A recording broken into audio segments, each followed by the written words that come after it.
So we have another listing. This is 1,101 square meters beach lot property for sale, located in Gindulman Road. So naami sa Gindulman, guys. So it's a beach lot and along highway. So meaning you can have your beach front or pwede ka maligo din, no?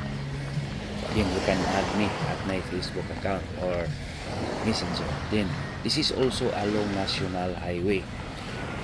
So wala siya, guys, no? So lindot kayo. The price is 4,500,000 pesos, negotiable. So I think you need to have an offer na lang pod, no?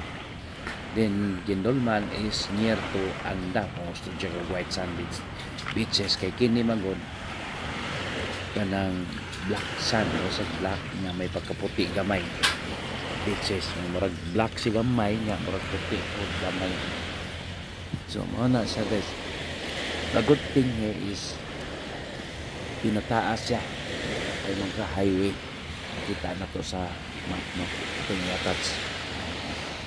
So this is nice, no? This northern part of North. Kapuhag ba si Risa? Guwapo kay bas ba? Just around 2 hours drive from Tagbilaran City. So nindot ka dire mag-limo ka. Pero guwapo gyapon isig itom man siya. Or balay. Guwapo gyapon. Pahayahay. Oh. Nice, no? Oh, balik jar man nila sa inyong mga anak. Mga kalipusan may nagapalit. So actually owner is not around, kaning namuyo da, guys. Gipapahawa na sila kay bayran na sila nga nag-start up, nag-demolish na sa kanang may hayhayan, no?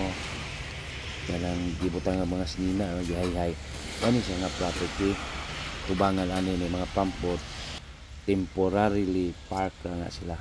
So ano siya, guys, no? Okay. So this is the for interest, just contact me. Please subscribe. This is the sketch plan, guys. Gamay ang front sa highway, then atubangan sa dagat is dako-dako. Thank you. Then dako pod sa kuan.